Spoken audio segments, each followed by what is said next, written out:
Good morning, ladies and gentlemen, and welcome to U.S. History Through Film, as we look now at how the service of black soldiers in World War II influenced the early civil rights movement.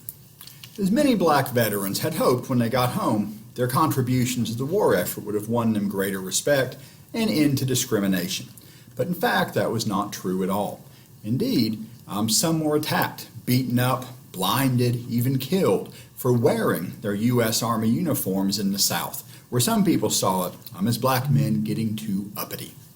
And this infuriated President Truman, because while Truman himself was pretty racist, he believed the Constitution was not.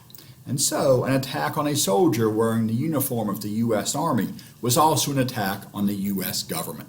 And so he created a commission to investigate civil rights violations in America and asked Congress to pass civil rights legislation. But those civil rights laws were largely blocked by Congress and by state and local governments. Still, Truman was commander-in-chief of the military and ordered the military to desegregate in 1948. It took him a few years to do this. The Army in particular dragged its feet, but by 1954 the military was fully desegregated. Truman also ordered the desegregation of the civil service. Thurgood Marshall was a civil rights lawyer working for the NAACP. In 1945, he had defended black officers who had tried to integrate an officers' club on a U.S. Army Air Corps base in Indiana, and gotten in a lot of trouble for trying to do so.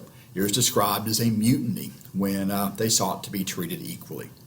9 years after that, in 1954, he would argue before the U.S. Supreme Court in the case of Brown versus Board of Education, and the Supreme Court would rule that racial segregation in education was inherently unequal, which would lead to the desegregation of public schools in the United States and lay the foundation for other laws ending segregation in other parts of the country and other areas.